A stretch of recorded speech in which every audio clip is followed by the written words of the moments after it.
దేవుని సంఘ బిడ్డల ఎడల, అంటే ఆయన బిడ్డలమైన మన ఎడల దేవుని సంకల్పం ఏముంది, ఆయన బిడ్డలుగా కొనసాగించడానికి మనకు ఉండాల్సినటువంటి అర్హతలు ఏం, అసలు మనం ఎలా ఉండాలి, ఒకవేళ ఎలా ఉన్నా సరే అనుకుంటే సరిపోతుందా, లేదా దేవుని భయము కలిగి మనం ఎలా ఆయన సన్నిధిలో మనం బ్రతకాలి. రోమీయులకు రాసినటువంటి పత్రిక 8వ అధ్యాయము 28వ వచనములో నుంచి కొంత సమయాన్ని దినము మనం ధ్యానం చేసుకుందాం. రోమీయులకు రాసినటువంటి పత్రిక 8వ అధ్యాయము 28వ వచనములో నుంచి 28, 29, 30, 31 వచనాలు ఉన్నాయి. కానీ ఒక వచనం నుంచి దినము మనము ధ్యానం చేసుకుందాం. దేవుడు ప్రేమించు వారికి అనగా ఆయన సంకల్పము చొప్పున పిలువబడిన వారందరికీ సమస్తమును సమకూడి, చూసారా, దేవుడు ఎవరినైతే దేవుడు అందరిని పిలుస్తున్నాడు,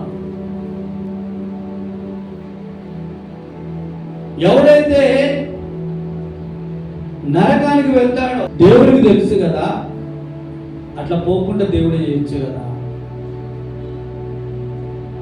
మీ దేవుడు చాలా స్వార్థపరుడండి అని అనేకులు మాట్లాడతారు. దీనికి ఏమైనా ఆన్సర్ మీరు ఏమైనా చెప్పగలుగుతారా? దేవుడు సమస్తమైనటువంటి జనులని భూమి మీద పుట్టించిన తర్వాత మరి అందరూ ఎందుకు పరలోకానికి వారసులుగా కాలేకపోతున్నారు?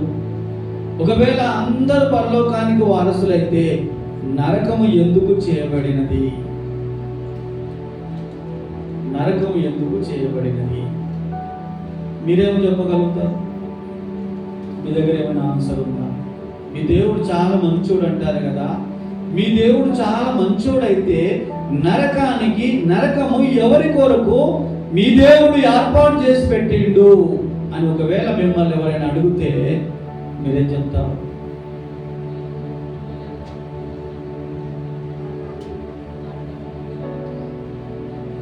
దేవుడు ఈ లోకములో ఉన్న వారందరినీ కలగజేసిన తర్వాత మత్తయి సువార్త 11వ అధ్యాయం 28వ వచనం 29వ వచనంలో చూస్తే, ప్రయాసపడి భారము మోసుకొని పోచున్నటువంటి సమస్తమైన జనులారా నా యొద్దకు రండి. ఈ దేశము ఆ దేశము, ఆ రాష్ట్రము ఈ రాష్ట్రము, ఈ మతము ఆ మతము, ఏ మతము లేదు, సమస్తమైనటువంటి జనులారా నా యొద్దకు రండి, నా యొద్ద విశ్రాంతిని కలగజేస్తానని చెప్పాడు ఆల్రెడీ.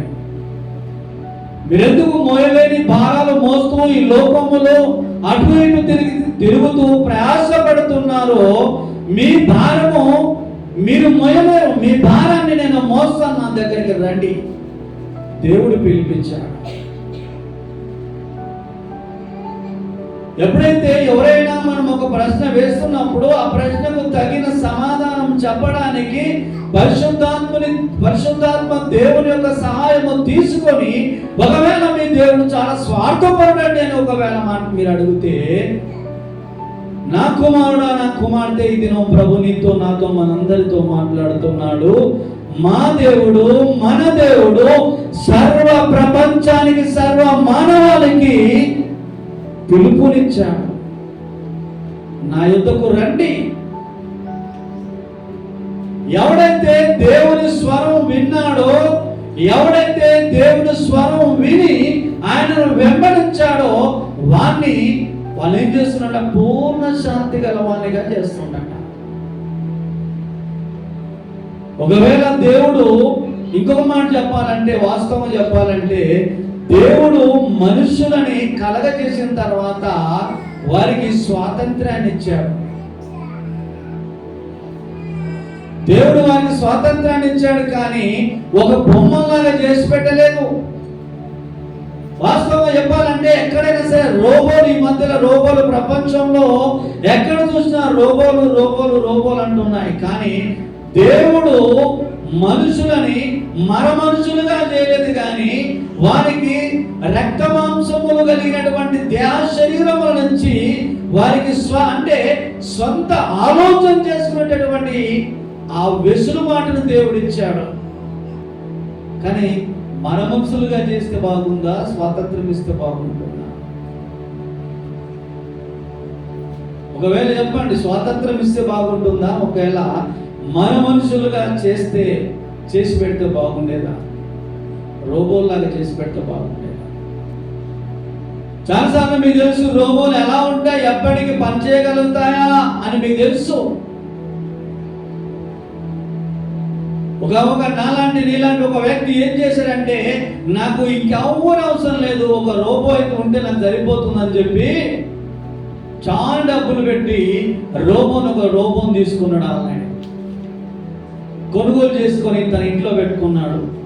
ఈవెన్ ఆ రోబో ఆయనకు కావలసినవన్నీ అతిథి మర్యాదలు చేస్తుంది.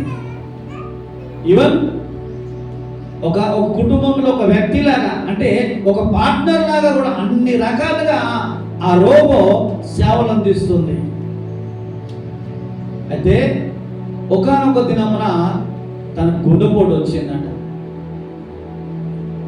గుండెపోటు వస్తే ఆ రోబోకి ఏం తెలుసు అంటే, ఒకసారి 2 సార్లు ఛాతీ మీద గుద్దితే ఊపిరి మళ్ళీ తిరిగి వస్తుందని చెప్పి సిస్టంలో అన్ని సెట్ చేసి పెడతాడు కదా. ఎన్నిసార్లు గుద్దానో తెలియదు, కానీ ఆ రోబో ఆయన గుండెపోటు వచ్చినప్పుడు ఇట్లా అంటుంటుంటే ఆ రోబో వచ్చి గుండె మీద ఒకటే దిగ గుద్దుతుంది. ఆ గుద్ది వాడు అటకించంటే పరలోకానికి ప్రయాణం అయిపోయాడు. దానికి స్వస్పృహ ఏముందా? అదేవిధంగా స్వాతంత్రం ఉండి స్వస్పృహ ఎన్నిసార్లు కొట్టాలి వారి మనసు, అంటే వారి స్థితిగతులు ఏముంది, శ్వాస ఎంత మటుకు తీసుకోగలుగుతున్నాడు అతను, అంటే ఆ మనుషులో ఉన్నటువంటి హెచ్చుతగ్గులు ఏమైనా కనుగొనగలిగిందా? దేవుడు మనుషుల్లాగా ఎందుకు చేసి పెట్టలేడంటే, ఆ మనిషికి స్వాతంత్రాన్ని ఇచ్చాడు, అందరిని కలుగజేసి పిలిపినిచ్చాడు. బిడ్డ, మీరందరూ నా దగ్గరికి రండి, మీరందరూ నా దగ్గరికి వస్తే నేను ఎక్కడైతే ఉంటున్నానో నేనుండు స్థలంలో మీరుంటారు బిడ్డ అని చెప్పాడు.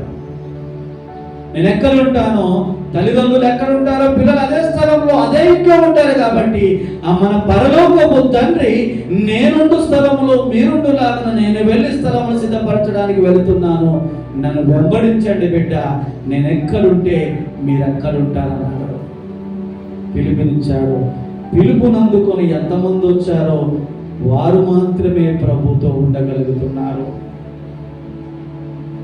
ఆయన పిల్లలమైనటువంటి మనకు ఉండవలసినటువంటి అర్హతల విషయంలో ఈ దినము మనం జ్ఞాపకం చేసుకుందాం. వాస్తవంగా ఎంతమంది ఎవరు వచ్చి అడిగినా కూడా మీరు చెప్పండి, మీ దేవుడు స్వార్థపరుడు అంటే మా దేవుడు స్వార్థపరుడు కానే కాడు. ఎందుకంటే మనుషులందరినీ వారందరికీ స్వాతంత్రం ఇచ్చాడు. ఎలా ఆలోచన చేయాలో, ఏది చేయాలో, ఏది చేయకూడదో వారి మనసుకు తెలిసేటట్టుగా దేవుడు సృష్టిని చేసి సృష్టి మీద అధికారం ఇచ్చి సృష్టి అంతటిలో దాన్ని శాసించేటటువంటి శక్తినిచ్చి ఈ లోకములో పంపించాడు. వానిష్టం, కానీ పిలుపునిచ్చాడు. నా దగ్గరికి వస్తే, నా మాట వింటే, నన్ను వెంబడిస్తే నేనున్న స్థలంలో మీరుంటారు బిడ్డ అని చెప్పి దేవుడు ఆర్డర్ కాల్ ఇచ్చాడు. అందుకనే పిలువబడిన వారందరికీ మేలు కలుగునట్లు సమస్తము సమకూడి జరగాలి అని దేవుడు ఆకాంక్షిస్తున్నాడు. అదే విధముగా ప్రయాసపడి భారం మోసుకొని పోవుచున్న సమస్తమైనటువంటి జనులారా, కులము లేదు, దేశము లేదు, రాష్ట్రము లేదు, ఏ మత ఛాందసం అసలు లేనే లేదు, అందరినీ ప్రభు పిలుస్తున్నాడు. ఎవరైతే పిలుపునందుకొని వస్తారో వారికి మాత్రమే ఆయన సన్నిధిలో, ఆయన సముఖములో ఉండడానికి అవకాశం ఇవ్వగలుగుతున్నాడు. మరి ఈ దినము దేవుని పిల్లలుగా సంఘములో ఉంటున్నావు కదా, అంటే సంఘములో ఉండగలుగుతున్నటువంటి దేవుని పిల్లలమైనటువంటి మనందరికీ ఉండవలసినటువంటి అర్హతలు, అంటే లక్షణాలు ఏముంటే మనం బాగుపడతాం, ఎలా బ్రతుకుతే మనం బాగుపడతాం. అందులోంచి ఒక 3-4 చూసుకుందాం. 3-4 వచనాలను చూసుకొని ఈ దినం ముందుకు నడుస్తాం. ఎఫెసీయులకు రాసినటువంటి పత్రిక 5వ అధ్యాయము మొదటి 2 వచనాలు. ఎఫెసీయులకు రాసినటువంటి పత్రిక 5వ అధ్యాయము మొదటి 2 వచనాలు. కావున మీరు దేవుని పోలి నడుచుకొనుడి, క్రీస్తు మిమ్మును ప్రేమించి పరిమళ వాసనగా మన కొరకు తన్ను తాను దేవునికి అర్పణగాను బలిగాను. చూసారా, దేవుడు మనందరి కొరకు యేసుక్రీస్తు ప్రభుల వారు బలిగాను అర్పణగాను అర్పించుకున్నాడు. ఒకవేళ నీవు నేను దేవుని బిడ్డవు, దేవుని కుమారుడవు, దేవుని కుమార్తెవు, దేవునిలో ఉన్నటువంటి సమస్తమైనటువంటి ఆశీర్వాదాలకు నేను కారణభూతునిగా ఉండాలని మనం ఆశపడితే, మొదటిగా మనము చూస్తే దేవుని వలె, దేవుని పోలిన మనం నడుచుకోవడానికి ప్రయత్నం చేయాలి. కానీ మనం ఏమంటున్నాం? దేవుడు ప్రేమస్వరూపి కనుక ప్రేమించేటటువంటి మంచి మనస్సు మనలో ఉండాలి. దేవుడు ప్రార్థించగలిగినటువంటి వాడు కనుక మనము కూడా అనేకుల కొరకు, సంఘము కొరకు, సమాజము కొరకు, మన కుటుంబముల కొరకు ప్రార్థించేటటువంటి వారముగా ఈ లోకంలో మనం ఉండాలి. ఒకవేళ ప్రార్థించగలిగినటువంటి మనస్సు, ప్రేమించగలిగినటువంటి మనస్సు మనలో లేకపోతే, దేవుని బిడ్డగా ఈ లోకంలో నీవు దేవుని కుమారుడవు, కుమార్తెవు అని ఈ లోకంలో చెప్పుకోవడానికి ఒకవేళ చెప్పుకుంటొచ్చు, కానీ దేవుని దృష్టిలో మాత్రము నీవు దేవుని బిడ్డవు కావు సుమా. దేవుని బిడ్డలకు ఉండాల్సినటువంటి అర్హతలు ఏంటంటే, దేవుడు ఈ లోకంలో వచ్చినప్పుడు ఎలాంటి ఆయన ఆప్యాయత, ప్రేమ, ఆయన ఎలాంటి దైవిక లక్షణాలు, ఈ గుణ లక్షణాలు కలిగి లోకంలో జీవించాడో అవి లేకపోతే మనము దేవుని బిడ్డలముగా ఉండటానికి అర్హులము కానే కాము. చాలా మంది దేవుని బిడ్డలమని చెప్పుకుంటారు, కానీ క్రీస్తేసునకు కలిగినటువంటి మనస్సు మాత్రము ధరించుకోకపోతే నీవు దేవుని బిడ్డవుగా చెప్పుకోవడానికి మనకు అర్హత ఉందంటారా?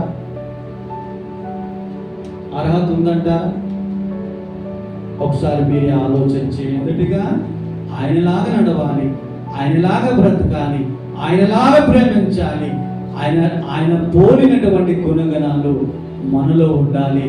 రెండవదిగా చూస్తే, ఎప్పుడు చూసినా కూడా మందిరంలోకి వచ్చినా, మందిరం వెలుపలున్నా, ఇంట్లో ఉన్నా, ఎప్పుడు నిర్విచారముగా మనం ఒకవేళ ఉంటే ఆయన బిడ్డలుగా కొనసాగడానికి మనము అర్హులము కానీ కాము. ఇంకొక మాట చూసుకుందాం. జెఫన్యా రాసినటువంటి గ్రంథము, పాత నిబంధనలో ఉంటుంది. జెఫన్యా రాసినటువంటి గ్రంథము 1వ అధ్యాయము 8వ వచనం. 1వ అధ్యాయం 8వ వచనం. యెహోవా ఏర్పరిచిన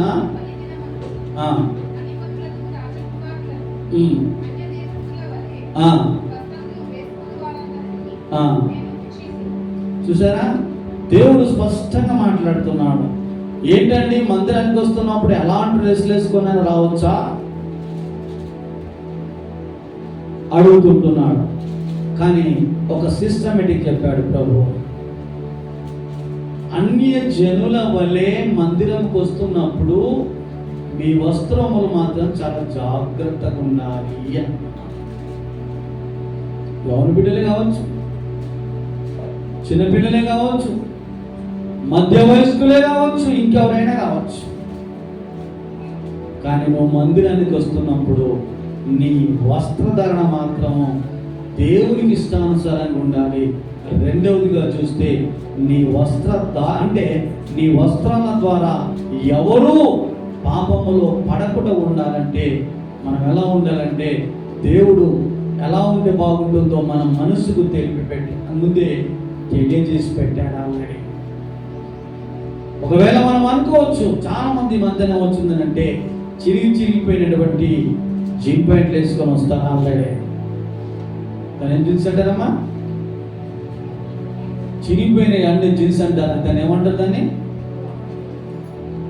చెప్పండి, ఒకసారి చెప్పండి.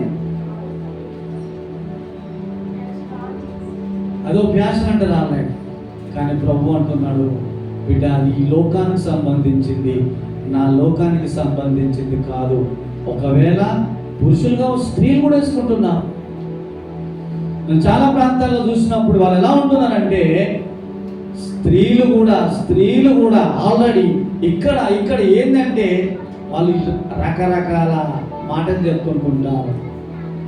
దయచేసి ఈ మాటలు ఎందుకు పరిశుద్ధాత్మ దేవుడు మనతో మాట్లాడుతున్నాడంటే ప్రపంచంలో ఉన్న ప్రతి ఒక్కరికి దేవుడు పిలుపునిచ్చాడు.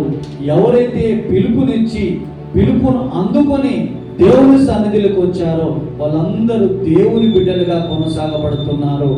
దేవుని బిడ్డలుగా కొనసాగబడుతున్నటువంటి వారందరికీ ఉండాల్సినటువంటి అర్హతలు ఏంటంటే మొదట ఆయన వలె ఉండాలి. ఎవరి వలె? దేవుని వలె ఉండాలి. రెండవదిగా చూస్తే ఎప్పుడు చూసినా మన ముఖంలో చిరునవ్వు ఉండాలి, కానీ అన్ని పోగొట్టుకున్న వాళ్ళలాగా అంటే అలా మనం ఉండకూడదు అని అంటున్నాడు. మూడవదిగా ఎలా ఉంటున్నాడంటే అన్య జనుల వలె మీ వస్త్రాలు ఉండకూడదు. ఒకవేళ వాడు వేసుకున్నట్టు నేను వేసుకుంటాను, వాళ్ళు వేసుకున్నట్టు నేను ఎలా అంటే అలా కుదరదు బిడ్డ. ఎందుకంటే నువ్వు నా బిడ్డ. నేను ఎలా ఉన్నానో నువ్వు అలా ఉండాలి కానీ నాకు అంటే నేను లేనంటే నాలో లేని గుణగణాలు నీలో ఉంటే నాకు వద్దు బిడ్డ, నాకు నేను బాధపడతా అంటాడు ప్రభు. దేవుని బిడ్డలుగా ఉండడానికి అర్హతలలో నాలుగవదిగా చూస్తాం. ఎఫెసీయులకు రాసినటువంటి పత్రిక 1వ అధ్యాయము 13వ వచనం. ఈ సత్యవాక్యమును అనగా నీ రక్షణ సువార్తను విని క్రీస్తులో విశ్వాసముంచి వాగ్దానము చేయబడిన ఆత్మ చేత ముద్రింపబడ్డాం. ఒకవేళ ఎప్పుడైతే ప్రభుని నా సొంత రక్షకుడు అని అనుకున్నావో అప్పటి నుంచే కదా నీవు వాగ్దానము చేయబడిన ఆత్మ చేత ముద్రించబడ్డావు. ఆ వాగ్దానము చేయబడిన ఆత్మ చేత ముద్రించబడ్డప్పుడు నీకు అన్యజనుల వలె అంటే అన్యజనులు వేసుకునేటటువంటి ఆ యొక్క శరీరమునికి ఆ వస్త్రాలు వేసుకోవడానికి నీకు మనసు ఎలా వస్తుందంటే నీ వాగ్దానం చేయబడిన ఆత్మ చేత ముద్రించబడలేదు.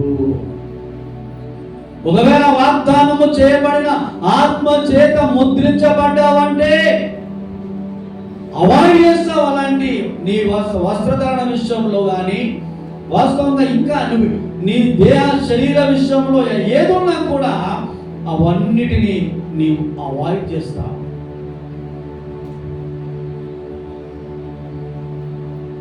మనం ఏం చేస్తాం? బాబు క్రీస్తు బిడ్డ పోయి ఎలా వచ్చావు అని అంటామా? అవాయిడ్ చేస్తారా? లేకుంటే బాగున్నాం మా చెల్లి బాగున్నాం, తమ్ముడు బాగున్నాం, నీ జీన్స్ ఎలా ఉంది, అన్ని రకరకాలుగా ఉందని అనుకుంటాం. మీరెందుకు ఈ మాటలను మనం జ్ఞాపకం చేస్తున్నామంటే అన్యజనుల వలె ఉండకూడదు. ఇంకొక 2 మాటలు చూసుకొని ముగింపులో వెళ్దాం. ఎహెజ్కేలు గ్రంథము 9వ అధ్యాయం 4వ వచనం.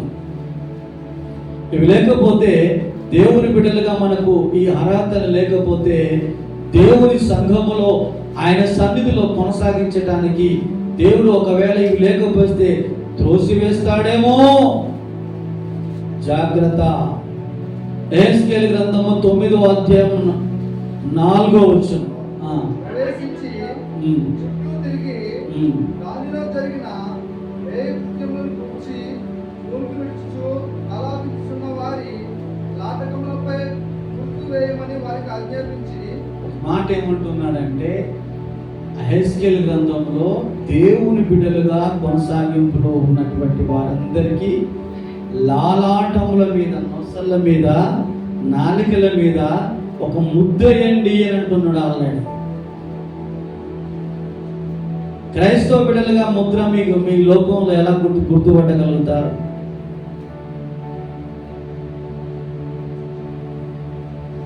క్రైస్తవ బిడ్డలుగా ఎలా గుర్తుపడతారు? సింపుల్గా చెప్తారు. ఆడవాళ్ళు అయితే అలా బొట్టు గాజులు ఉన్నాయి కాబట్టి వాళ్ళు క్రిస్టియన్ అనవచ్చు కదా అంటారు.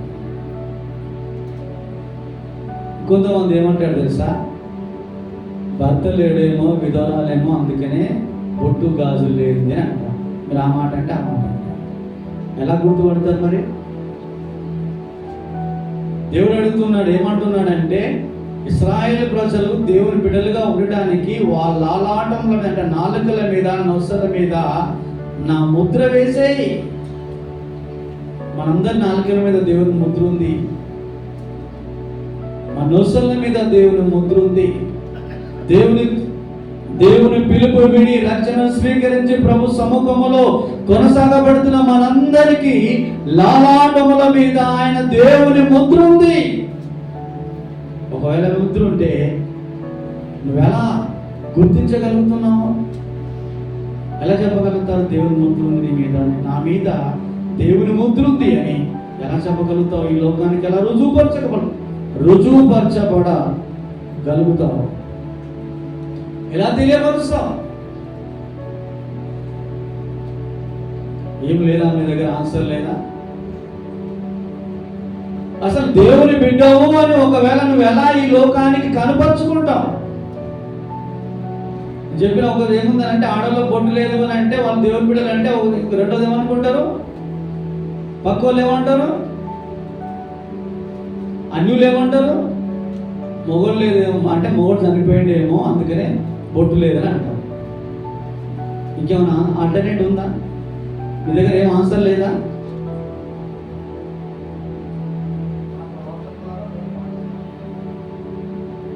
దేవుడు కలిగినటువంటి గుణగణాలు, ప్రవర్తన, మాట, వాస్తవం చెప్పాలంటే ముఖములో చిరునవ్వు. అందుకని ఎప్పుడు చూసినా ఇట్లా మాట వాస్తవం మన వాడుక భాషలు అంటే అది అనకూడదు, కానీ అన్ని పోగొట్టుకున్నటువంటి అట్లా ముఖం పెట్టుకోవద్దు. మందిరానికి వచ్చినప్పుడు కూడా ఎట్లుండాలి? మన ముఖంలో చిరునవ్వు ఉండాలి. ఎందుకు తెలుసా? జీవాధిపతి అయినటువంటి దేవుని ఎదుట నీవు ఆరాధన చేస్తున్నావు, ఆయనతో సహవాసం చేస్తున్నావు. ఇంటికాడ అదే మూతి ముడుచుకొని ఉంటివి, మధ్యలో వస్తున్నప్పుడు అదే నిర్విచారముతో ఉంటివి, మందిరం దగ్గరికి వచ్చినాక, మందిరంలో వచ్చినాక కూడా అదే నిర్విచారముతో ఉంటే నీ లాలాటముల మీద దేవుని ముద్ర ఉందని ఎలా చెప్పగలుగుతావు? ఒకవేళ ముద్ర ఉంటే అట్లుంటావా? ఎట్లుంటావు? ఎగిరి కనిపిస్తావు దేవుని మందిరంలో. దావీదు మందసమునకు ముందు నడుస్తున్నప్పుడు, ఆయన నాట్యం ఆడుతూ గంతులు వేస్తుంటున్నప్పుడు ఎంత ఆనందంగా ఉన్నాడు.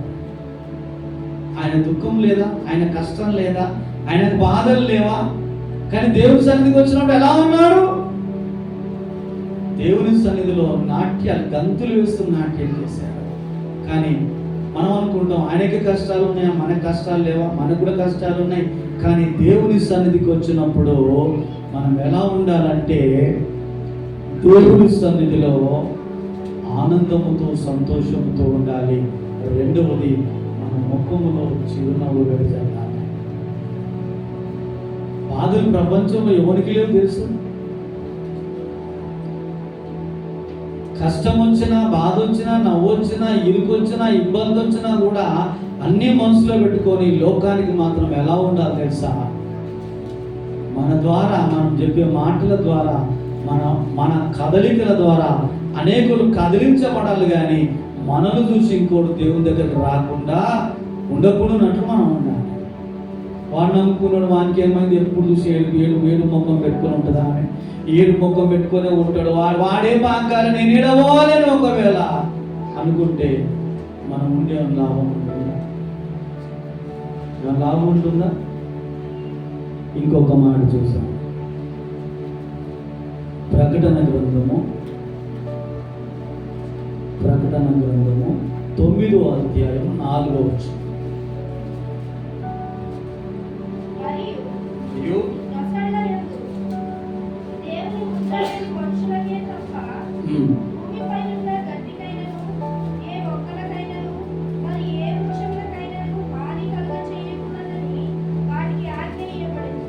చూసారా, దేవుడు అంటే ఎంత గొప్పగా తలంపు ఇచ్చాడు. చూడండి, ప్రకటన గ్రంథం 9వ అధ్యాయం 4వ వచనం చూస్తే, మరియు నొసలయందు దేవుని ముద్ర లేని మనుషులకే తప్ప, అంటే ముద్రున్నోళ్ళను కాను, అంటే ముద్ర లేని వాళ్ళకే. ముద్రున్నోళ్ళందరికీ ఉందా ముద్ర? దేవుని ముద్ర ఎవరిపైన అయితే ఉంటుందో వాళ్ళకు ఎలాంటి ఇబ్బంది లేదు. కానీ ఒకవేళ ఆ యొక్క వాస్తవంగా మనం బస్సు అయితే టికెట్ ఉంటే ఏమైనా భయం ఉంటుందా? భయం ఎవరికి ఉంటుంది? బస్సు ఎక్కినాక భయం ఎవరికి ఉంటుంది? టికెట్ లేనోనికి భయం ఉంటుంది, కానీ టికెట్ ఉన్నోనికి భయం ఉంటుందా? మేము ఉన్నదరకు ట్రైన్లో ప్రయాణం పెడుతుంటున్నాం. వాడేమో జనరల్ టికెట్ తీసుకున్నాడు. జనరల్ టికెట్లు తీసుకొని జనరల్ కంపార్ట్మెంట్లో కూర్చుండాల్సింది పోయి రిజర్వేషన్ సీట్లలో వాడు వాళ్ళ భార్య వాళ్ళ పిల్లలు వచ్చి కూర్చున్నాడు. టీసీ వచ్చాడు 11 గంటల రాత్రి. టీసీ వచ్చేసి టికెట్ చూపించమంటే సార్ అని చెప్పి 200 చేతిలో పెడుతున్నాను ఒక టీసీ. వానికి ఎక్కలేని బీపీ రేజ్ వచ్చింది. అది కొంచెం పెద్ద ఆయన ఉన్నాడు ఆ వయసులో.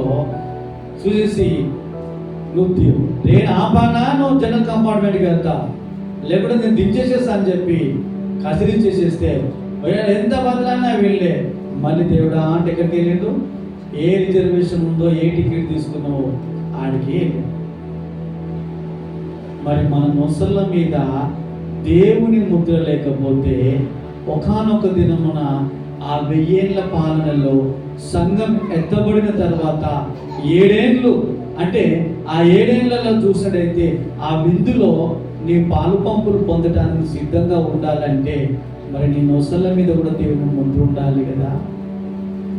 ఆయన బిడ్డలుగా ఈ లోకంలో కొనసాగుతున్నాం, కానీ ఆయన బిడ్డలకు ఉండాల్సినటువంటి అర్హతలు, ఆ యొక్క క్వాలిటీస్ మనకు లేకపోతే దేవుని బిడ్డలుగా ఈ లోకంలో కొనసాగింపులో ఉండాలని ఆశపడుతున్నావు, కానీ అవి లేకపోతే నీవు దేవుడిచ్చేటటువంటి బహుమానాలని పొందవు. ఈ మాటలు దేవుడు దీవించి ఆశీర్వదించును కాక.